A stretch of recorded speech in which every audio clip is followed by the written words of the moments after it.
Okay, folks, 103 here. Maybe this will be the last one. And I'm going to try not to hold you for an hour, but right behind me, there's this guy. He went to Palawan, Philippines, all the way from, I think he went there from either Manila or Dumaguete 1 or 2, or Cebu City 1 or 2. He's driving to Palawan, 1 of the 3. He's driving to Palawan. Palawan's out there a while. And he got the scooter for $15 and something. The extra hat for $10 or $5, 1 or 2, in case he wants to put a friend on the back of a scooter. And then he gets free mileage as long as he fills the scooter back up. As long as he fills the tank back up, they want him to bring it back, just like Enterprise Rental Car. They want you to bring the scooter back with at least the amount of gas that you found in it or something like that. And the place that he went to, they didn't have many scooters left. There's bigger scooter shops in the Philippines. And one of the things, the places like the Philippines, and I don't know if it's Bali or there's like a Spanish nation where the people are more like Spanish. There's a couple Asian nations, and they wouldn't be China, even though China and Japan, but there are these little smaller third world nations in between China and Japan that are, and including the Philippines and Thailand, that are like the scooter driving capitals of the world. Just, you might as well say like the continent of Asia is the scooter driving capital of the world. You don't see it as many scooters anywhere as you do in Asia. In some Spanish nations and Arab nations, there's a lot of scooter driving. It's not Mexico. Mexico's known more for like motorcycle gangs and stuff like that. A lot of motorbiking in Mexico, but I'm talking about scooters specifically. There's a Spanish nation. I think it's called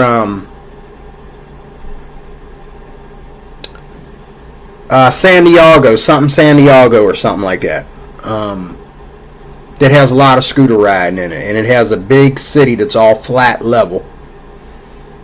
And you see a lot of scooters all over the place, just like in the Philippines. But their cities are huge. This place got to be the most mass city I've seen, God knows, in America, in Europe, and that's another thing that I got to put in here, the city issues. Yeah, I need to talk about that too. But I love large cities. And some of the cities that I went to, a lot of the cities outside of, first of all, Pennsylvania, where I live, are massive. Like, there's a city in Georgia, I forget what it's called, that I want to visit so bad. It's massive. But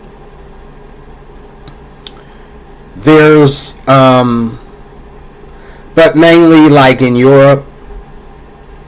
I thought Europe, because it's pro-white, so to speak, would be more country mass.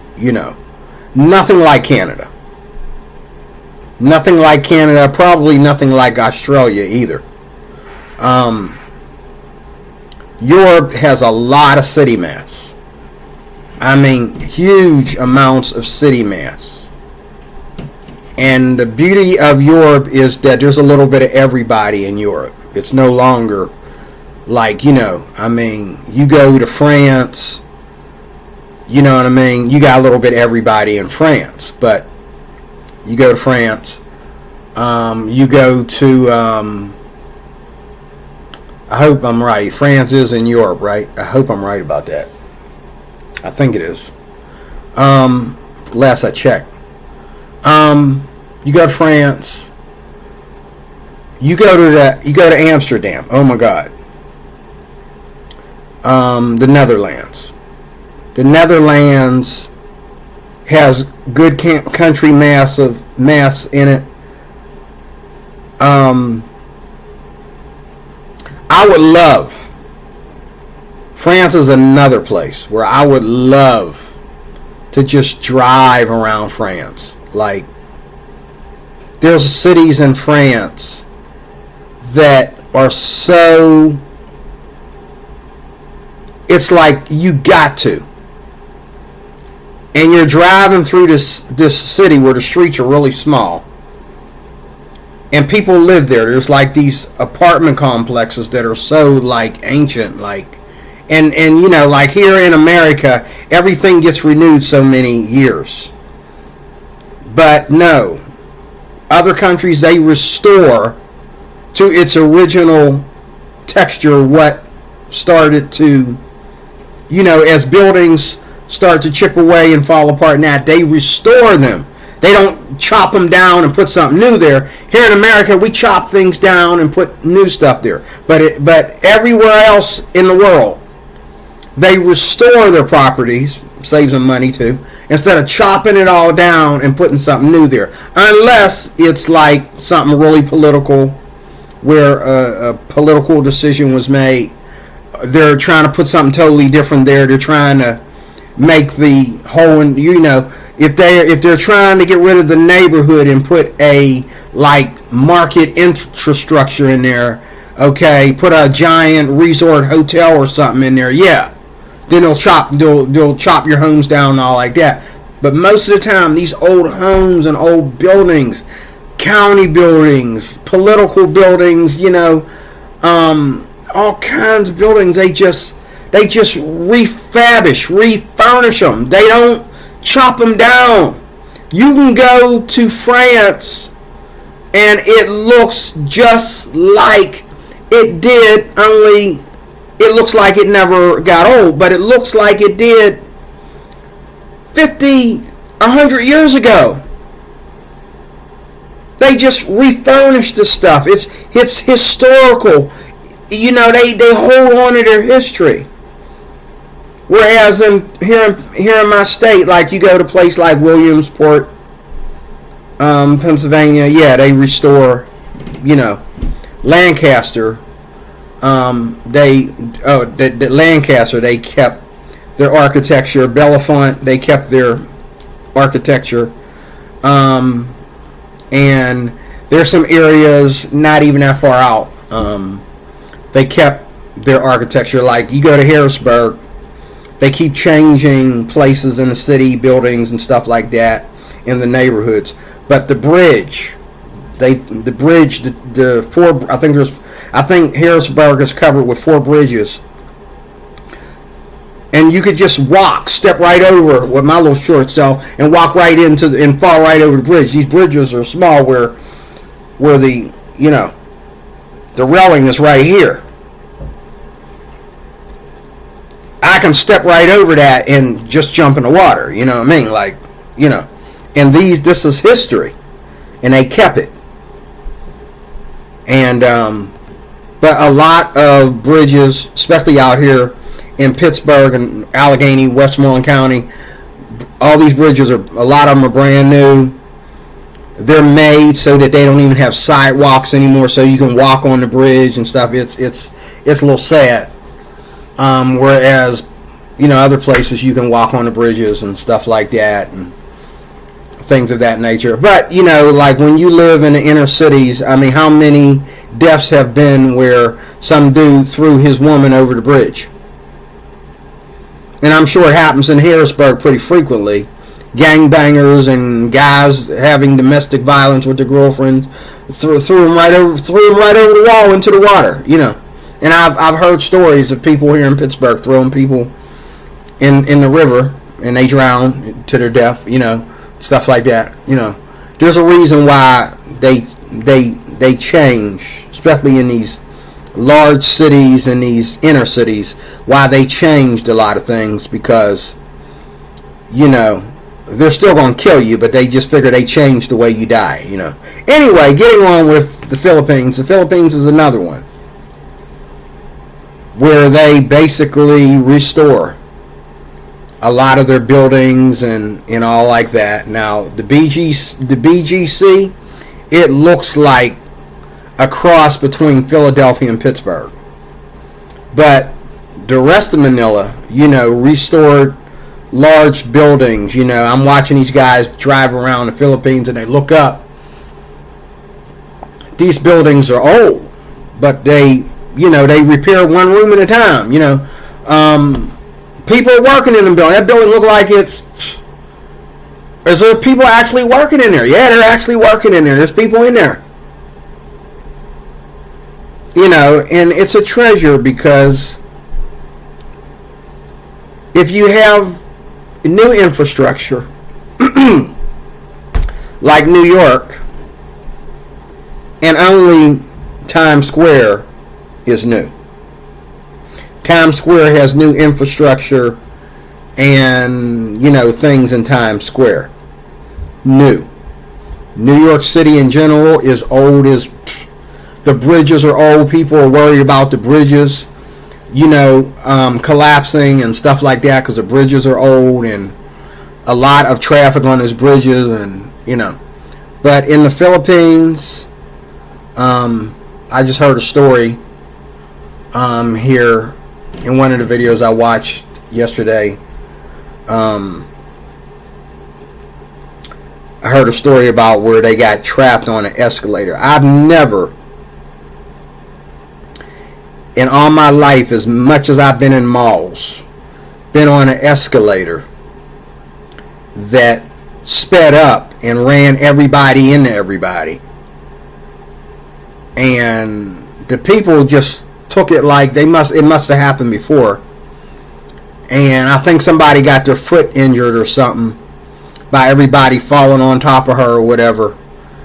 And on the escalator jerked and everybody fell on top of each other. And I'm pretty sure most of the people probably just climbed over into the other escalator, whether it was going up or down. But woman got fired that was supposed to be fixing all that. People were stuck on the escalator, which I don't understand how you're stuck on the escalator. Just turn the escalator off next to it and help the people cross over and get on that escalator and walk up or down the steps. I mean, But she got in trouble because she took too long to fix it or something while they were on it or something. I don't know. That's the Philippines for you. There's a lot of weird things going on in the Philippines. Let's start with the age gap. I'm going to be real plain and brief about the age gap. Young men going to the Philippines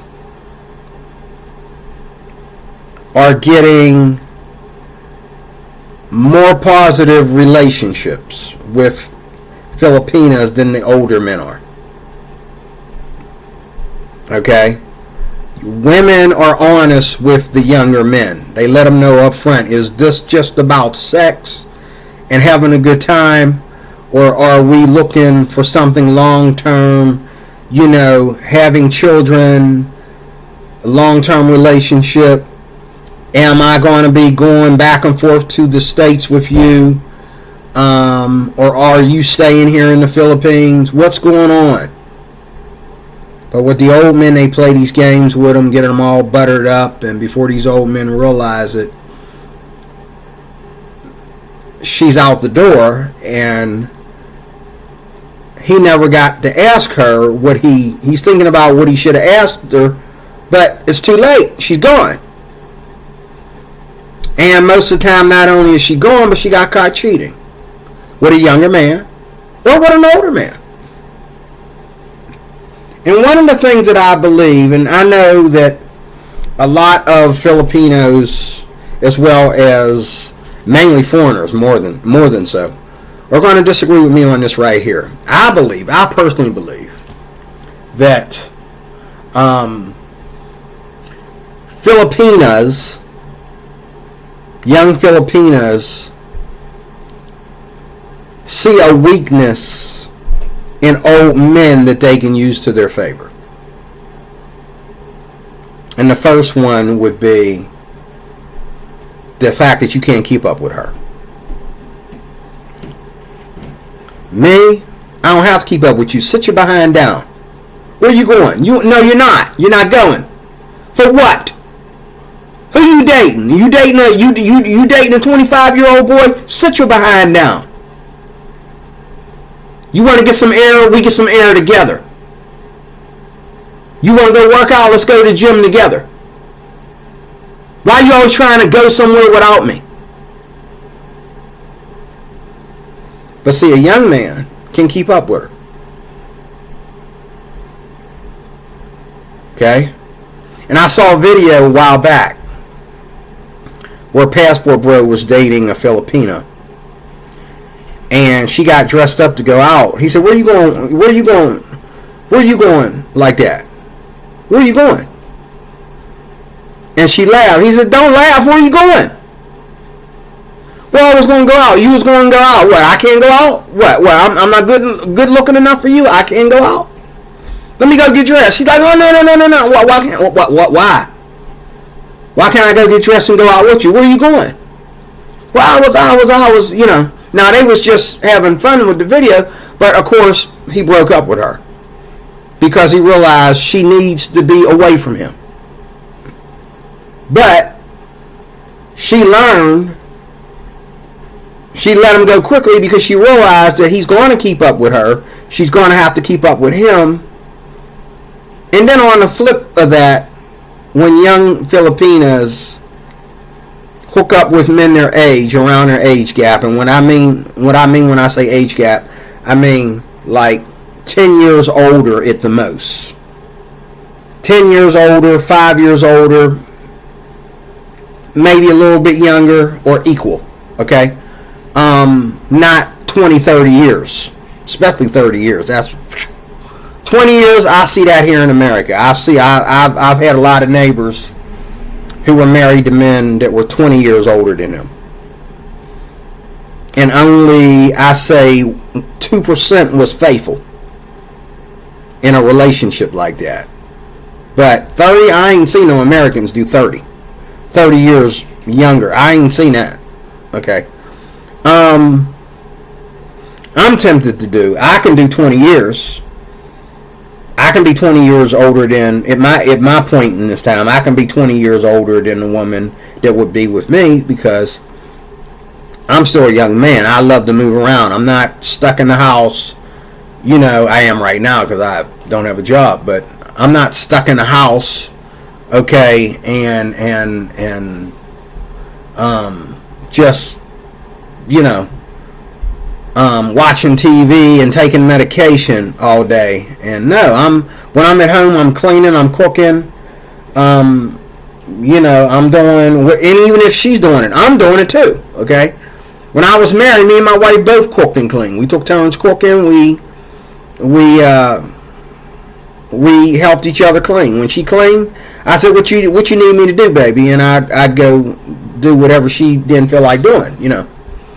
And she would clean the house. She didn't like sit there and like give me a mean look and say, "Oh, I guess I'll go clean the house." No, she just went and did it.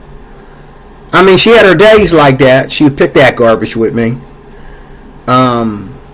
But you know, most of the time it was her privilege to clean the house, and it was her privilege to cook. Until later on in my marriage, around the time we got divorced, she started trying to make a point to me by depriving me of sex, depriving me of, you know, dinner being done on time, depriving me of a clean house, you know. And it was like, we got, her two kids are older, so my stepson was helping me clean the house. My stepdaughter ended up doing all the cooking. She didn't do nothing. And I got to the point where I got in her face about it. I don't mind if she don't want to cook. Why you gonna make stepdaughter cook? Ain't nobody got to cook for me if it's not about marriage.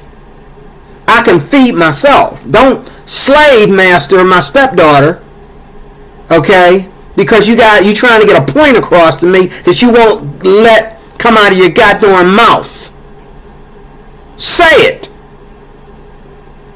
But she wouldn't, you know. So, you know, that, you know, and then the denying me sex was, because there's a way to deny somebody sex and there's a way not to deny somebody sex. Like, if you didn't want to have sex, then why are you wearing that? You know what I'm saying? Like, why are you wearing that to bed? I used to have to ask you to wear that to bed. And now I ain't got to ask you and you don't want to have sex. You know, it's, you know, you know. And one thing good about these Filipina girls, from the outside looking in, I really don't know yet. I will know, but is that they don't, you know, all the videos I've seen, all these white men, well, black men too, they all say these Filipinos don't give them the drama. There's no drama. Either we're together or we're not. We can talk about why we're breaking up. We can talk about why it has to be a certain way. But there's no drama. And I appreciate that. I can live with that. That make me want to date a young Filipina in my old age. You tell me there's no drama? But this age gap thing, I believe that young Filipinas and Mike, who used to be Mike's Philippine Journey, is a new channel name now. He showed a video where Filipinas getting together doing like a TikTok to each other on why they date older men. And their main reason was that they die soon. That's the most devilish thing I've ever heard. They die quickly. There's a code in like the 4 M's or something like that where they die. The old men, they die soon. So what they're saying is that old man has a retirement plan. And if you marry this old man or be his girlfriend, his living girlfriend or whatever, he can put you on his plan. You're going to make sure you get benefits for being with him. When he dies, you get assets from his death because he put you in his will or whatever. Or, you know, when you know, you were the one living with him when they, you know, at the time of death. So, whatever, you know, I don't know the difference between the laws of the Philippines and the laws of the U.S. The laws of the U.S., there has to be documents. It don't matter who lives with you. It's all about the documents here in the U.S. Out there it might be different. It might be who was at the house when he died. You know, who knows? But you get his stuff. But you're so young, though, when he died, you hook up with somebody else. And you get his stuff when he dies. Then you hook up with somebody else and get his stuff. And I've heard Filipinas, I even heard the Filipina P hang herself with this. Oh, what a young woman gets when an old man dies, a younger man's not going to be able to give that. She's going to benefit from his pension. She's going to get his pension. She's going to get, you know, because his pension is everlasting until he dies. Whatever's left of the pension, you know, I believe so. Your pension, I think if you die, your wife gets your pension, right? Your pension still gets put out there. Somebody can collect your pension. Your pension, quote me if I'm wrong, but if you get a pension, your spouse gets your pension. Correct me if I'm wrong. Let me know in the comments section if I'm right about this. And if you were getting like Social Security and your wife didn't work, she was just living with you, and she's labeled on document as your wife, I think she, even though she's young and able to work, I don't know about everywhere, every state and out of the country, but I think she can get your Social Security. Because your Social Security is yours. It is your retirement. Your retirement plan, your pension, your Social Security, all that goes to whoever. Quote me if I'm wrong. I don't know for sure. I'm assuming.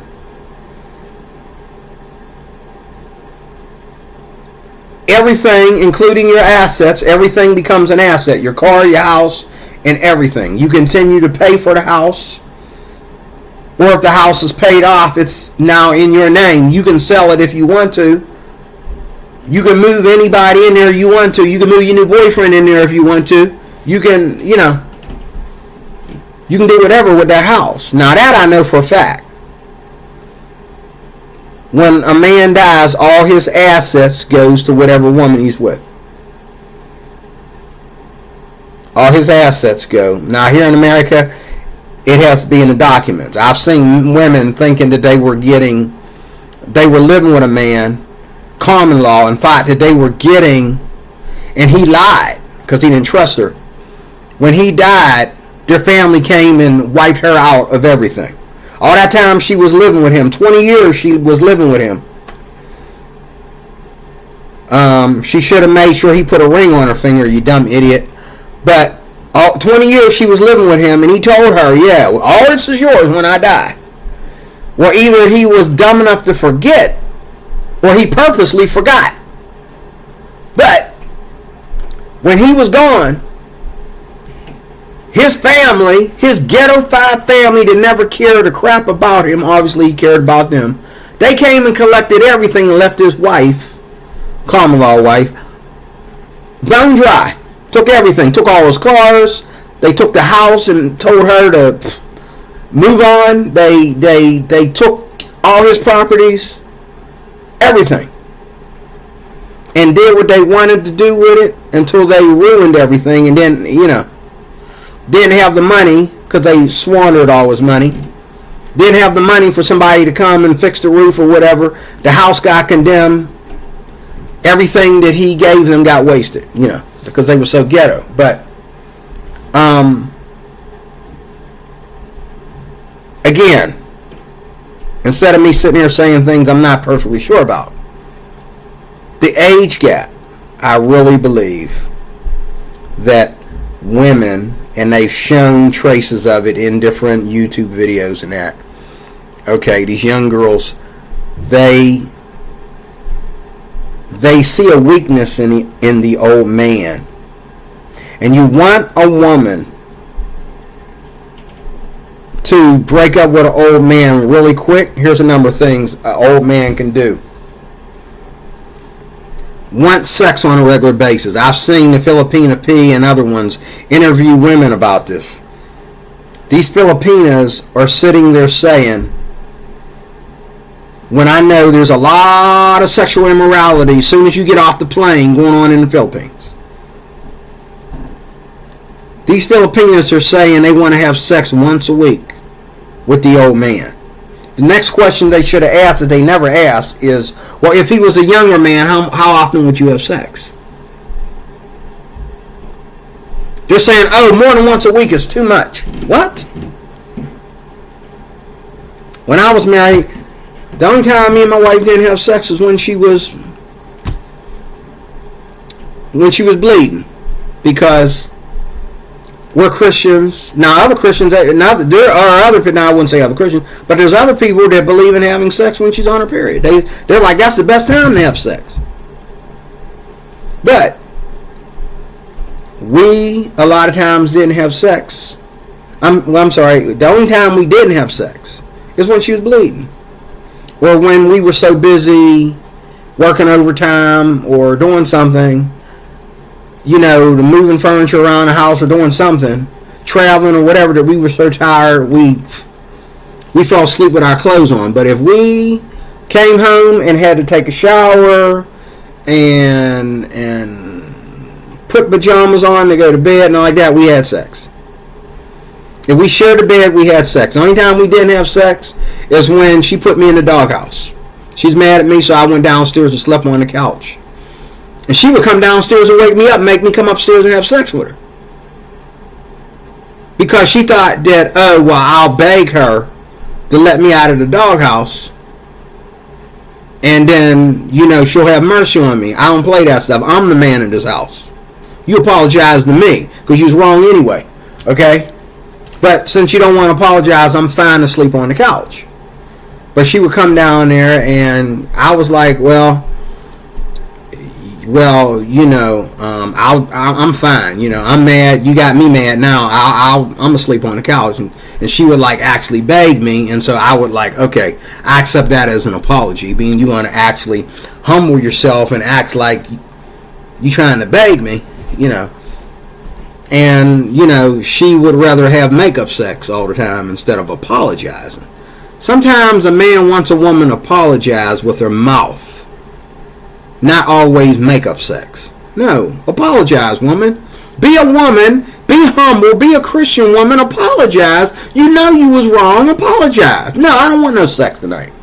I don't want no makeup sex. Just apologize. Okay? But that age gap. I believe that if you, first of all, start making a woman treat you, have the same kind of respect and excitement about you that she would have for a younger dude. Okay? I mean, take your Viagra and say, hey, baby, we got to go to bed right now. Because look at me. Look at it. I'm ready to go. Let's go. I mean, if you got to take Viagra to keep her busy, do it. That's one thing. You want to have sex every night, just like you did 10, 20 years ago, okay? Number 2, lock her in the house. She don't leave that unless she got a really good job out there. If she's got a really good job out there, what time you getting home? Okay, that's the time you get home every night. And if you can't get home at that time, I'm worried about you. I don't trust you. Okay? And if she has to work, if she's saying she got to get home when she works till 5 p.m. in the evening, she got to get home at 8 o'clock. How far away is the job? And how far a walk? Is she walking? Is she getting a jeepney? Is she driving? Why is it taking her so long to get home? You better nip that in the bud to get off your lazy old fart behind and go out there and let her know. You're going to be with me, you're going to be with me. We're going to have a legitimate relationship here. Okay? You know where she's at all times. You know how long it takes her to work, where she works at, who she's meeting with after work, how long it takes her to get home from work. Call her on the phone, and if she has a habit of letting it go to voicemail or sending you text messages back, raise hell like hell. Next time I call you and you don't answer the phone, you're going to come home and I'm not going to be there. You're going to pay for this house by yourself that you ain't got. With a check you ain't got. You answer the phone when I call you. And don't lie to me about where you're at. You got to treat these girls like the young girls they are. Because, 30 years younger than you, that's a kid. I don't care how old she is. That's a kid. According to you. You got to make her be mature. And believe it or not, a lot of these women, they can accept that once you do what you got to do. But you got to tell these women. She go out, she got a habit of going out. Oh, I'm just going out. Okay. Well, I'll be looking for you in a minute. Where you going? Well, I was going to go further into Manila. I was going to go downtown. Where was you going? What were you going to do downtown? I might meet with my friends and eat. I thought you were cooking dinner tonight.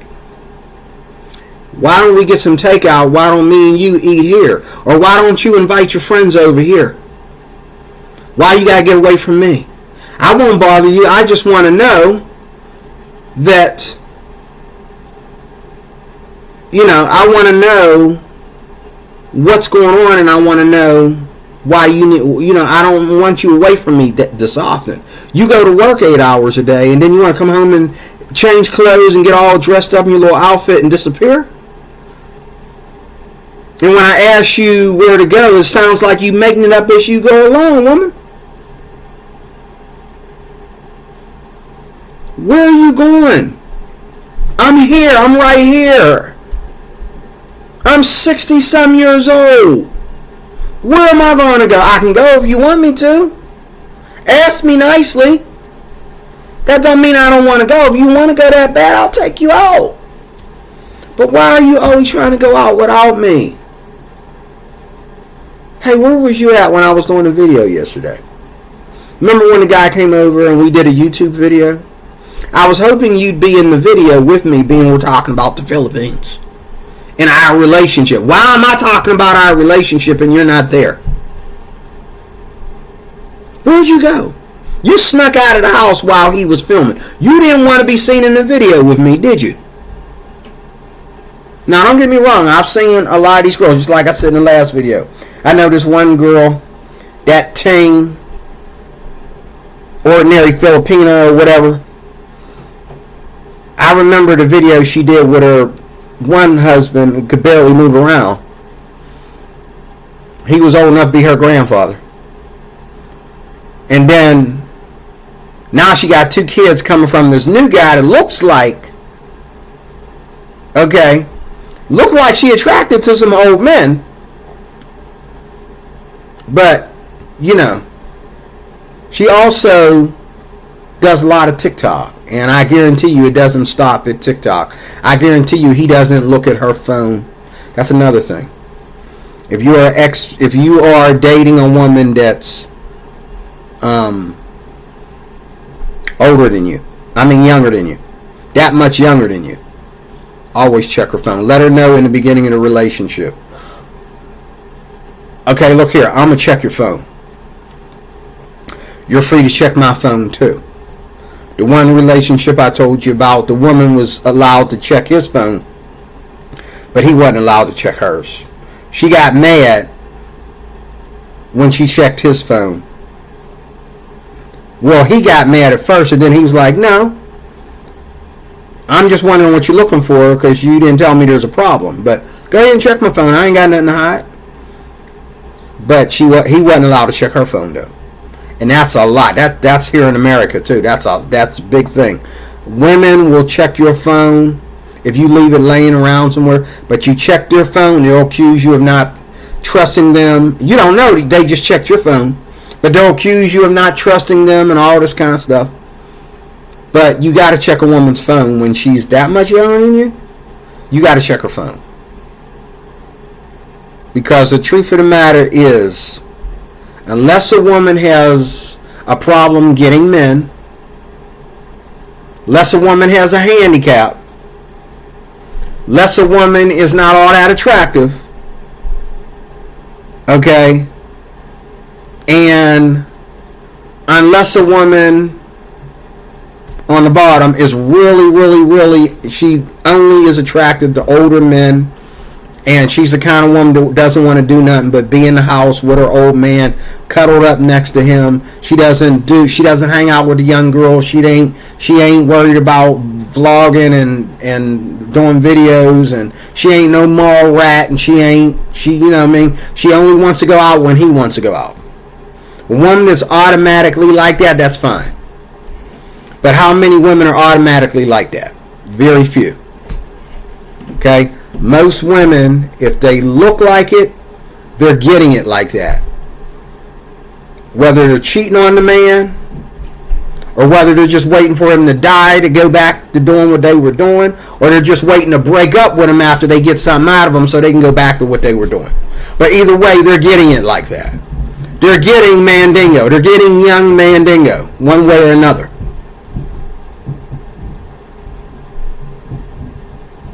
There ain't most of these Filipinas, most of these Filipinas, these young Filipinas that are with older men, 20, 30 years older than them, they are sleeping with other men while they are with him.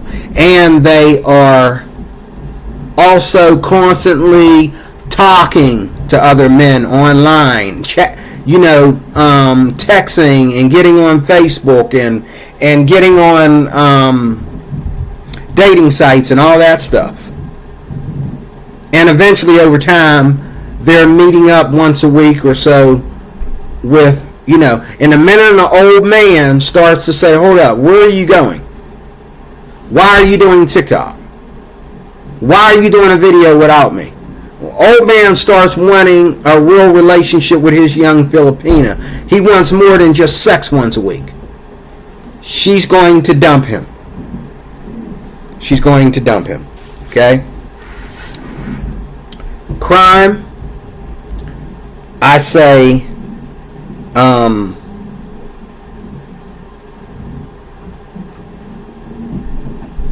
whatever you do in public with a lot of people around in broad daylight.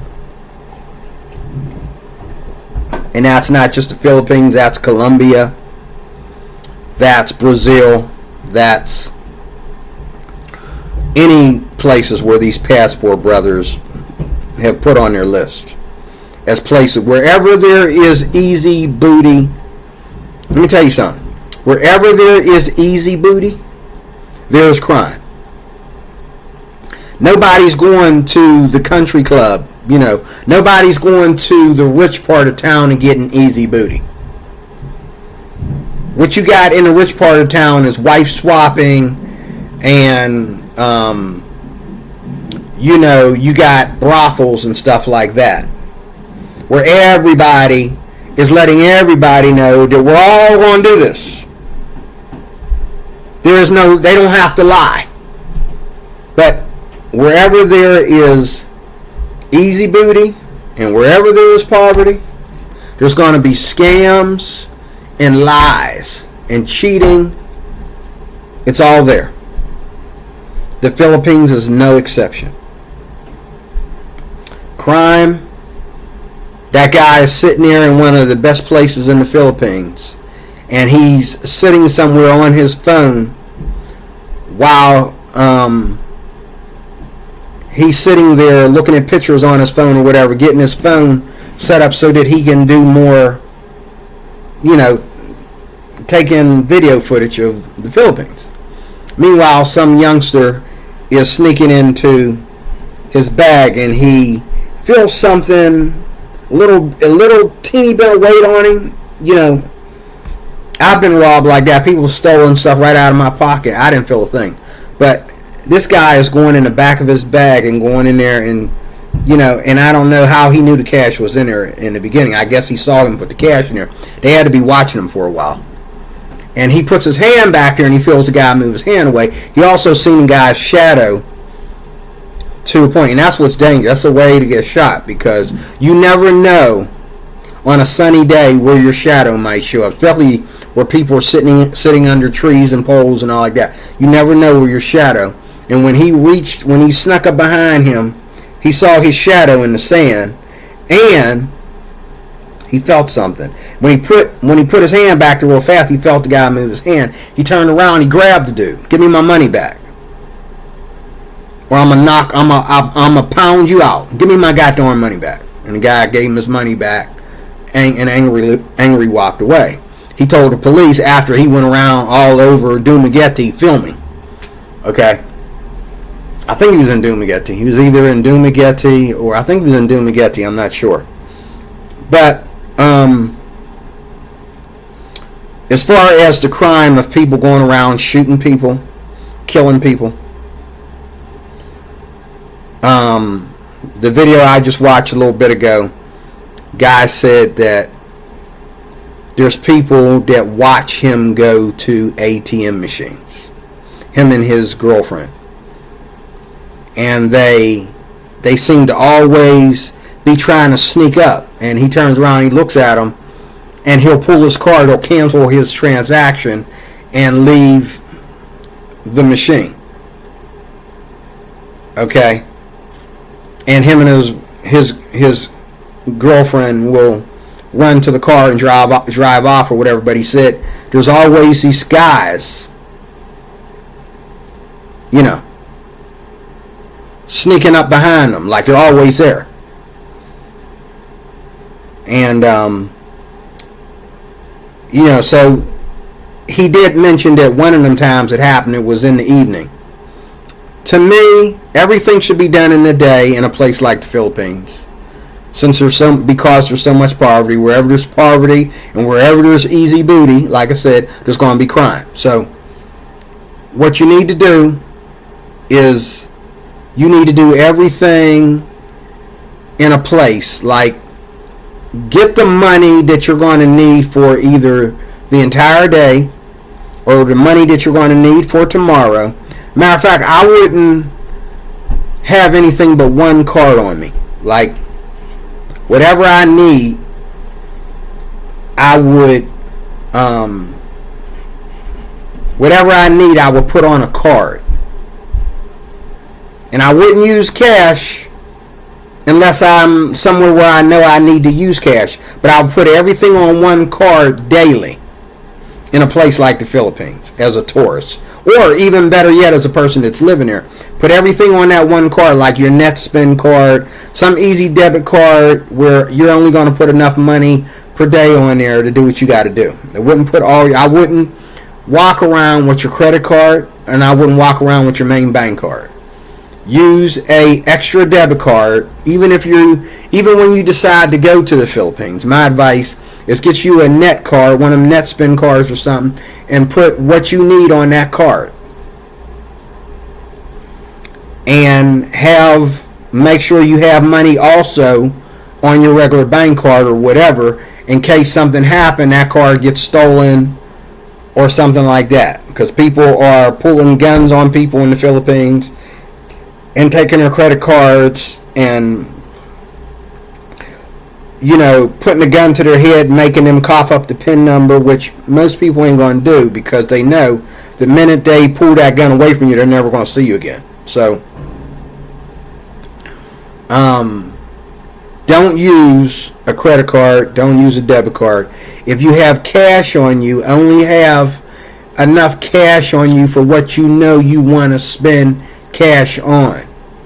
It's better for you to go to the supermarket and find out that you can't use your card there and then go and get cash, okay, for that particular event, than to have all this cash and you walking around all over the place on you. And they encourage you to translate everything into, cash. But the thing is, most of the restaurants and supermarkets in the Philippines, especially like Manila, they run on, they'll take bank card, debit card, whichever one. But when you go to like them outdoor restaurants, where you got family members out there trying to sell, on the streets and stuff like that, and they're putting up booths in these buildings and stuff like that, you're going to need cash. Some of the best food that you're going to be eating out there is basically some kind of family recipe. So they don't have what they need to be swiping your cards. So they expect you to have cash.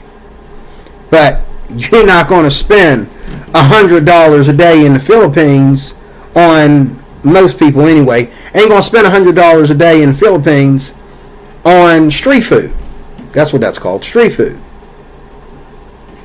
Huh. So you decide, okay, I'm going to take out so much money for street food and whatever else I need to spend cash on while I'm out walking today. And that's how you do that. Okay? I already talked about scooters. And again, do everything in daylight. Don't, like this guy said, him and his girlfriend, because they live away from the city in some secluded area, when they go to use a ATM machine, it's them, him and his wife, and these other two guys sneaking up on him, and it's getting to the point where he don't want to use the ATM anymore because they're always there. And he's nervous because he heard the guy got killed or shot in the head. Got shot in the head, that is, in front of an ATM machine. Okay? So, I think he's in a bad part of town. He wants to live out in the country and all like that, but this ain't the actual province. that everybody's, he lives out near somebody's farmland. And I thought it was rude for him to be walking on farmland. That's the guy's property, to where he's raising cows, a little bit of cows that he has or whatever. You shouldn't be walking on that. You should be making and the dogs out there, people take dogs off the street. You don't have to pay for a dog. You just feed a dog off the street and he'll follow you home. And then you got him, you living back there on your property, and you got a dog, Now usually what happens in the Philippines, people take these dogs off the street and feed them, and they follow them home. They give them names, but they leave them outside because, you're not going to take the dog and get him in shots and train him how to be a house dog and all that stuff. So, and that's how people do out there. They get dogs and feed them, and then they leave them. Sometimes they tie them up to the property, or, which, that's the way it used to be. Okay. And the city issues, we talked about scooters. The city issues, I just listened to a video where this guy talked about Manila versus Dumaguete and all like that. Again, that goes back to whatever you do it during the day. If you travel, do it during the day. You don't know the Philippines well enough to be traveling anywhere at night. And if you do travel somewhere at night, you have to travel at night. Go in a group. Don't just go with you and your wife or you and your girlfriend. Fill up the vehicle. Go in 2 vehicles and follow each other out there or something like that. Don't be out on that road alone. Don't, because this is a country, as peaceful as it may seem at first, you do not know it. And why are the Filipinas and the Filipinos being careful about everything, but your expat behind is out at night? Your expat behind is going to secluded places to use the ATM. Ain't no Filipinos doing that. So why are you doing it? Okay? The other thing about the Philippines, as far as crime and city issues goes, is here in America, we have ghettos all over the place. We pretty much know, especially if we live outside a ghetto and we have our own vehicle, and I advise you to have your own vehicle. If I was to go to the Philippines, I would ride around the city that I'm staying in with my scooter.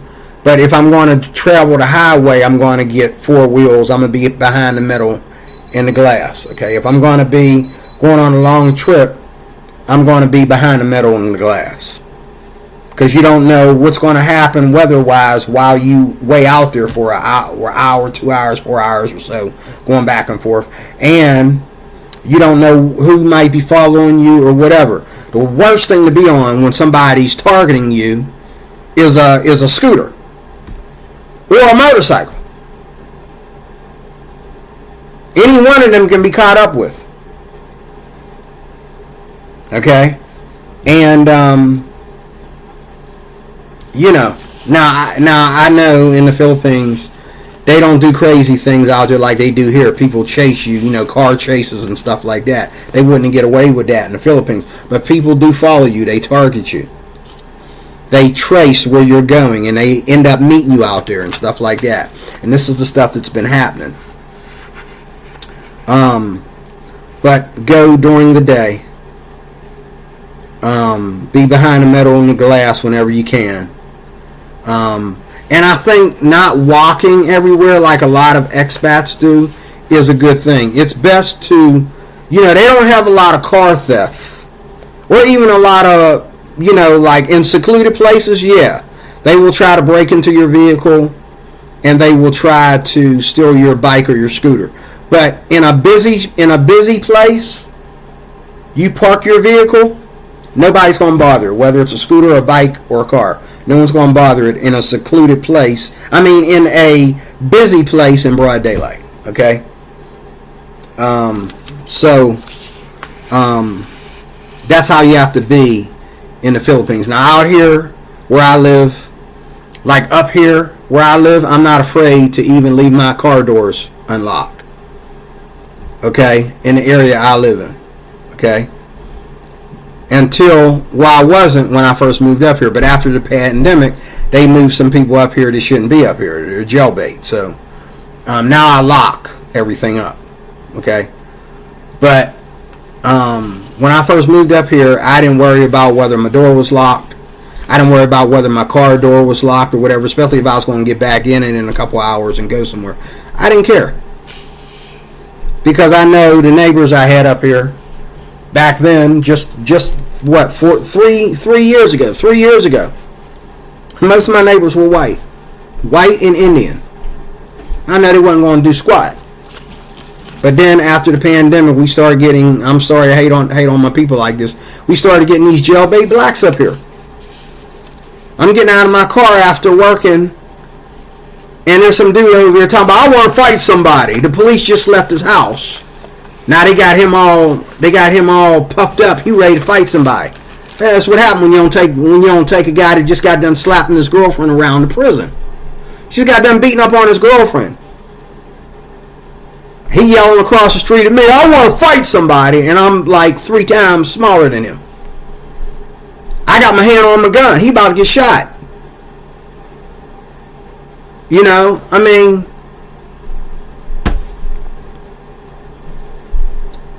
but, you know, when some of these guys, these white guys from Canada and Australia and stuff like that, when they go to talking, I put in the comment section, I have to remind them, try moving to Pittsburgh and you won't be so scared of somebody walking behind you or something like that. Just stop and let them walk past you.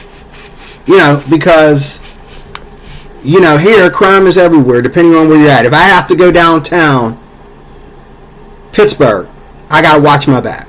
If I have to go on the outskirts of downtown Pittsburgh, like East Liberty, Braddock, you know,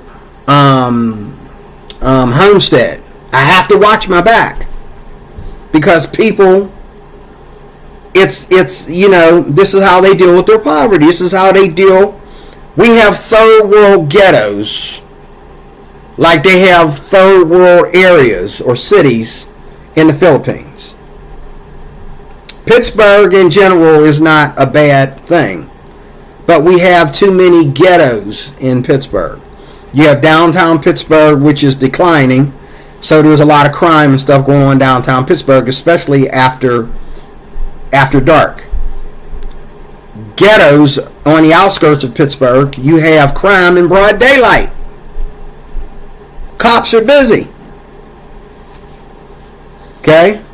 In the Philippines and other parts of Asia and in the Spanish nations and that, you have like the province and you have like an area between the province. You have third world areas.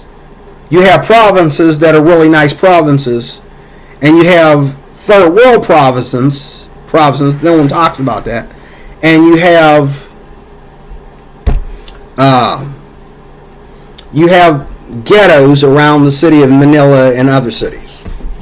Poverty. Okay? And wherever there's poverty, there's crime. Okay? So, that's 103 for the Philippines. I'm going to stop there. I still think that the Philippines is a place I got to visit. If I don't visit any other country outside of the U.S., I got to visit the Philippines. Got to do it. It is number 1 on my list. I got to go there. Thank you for watching. See you soon with more.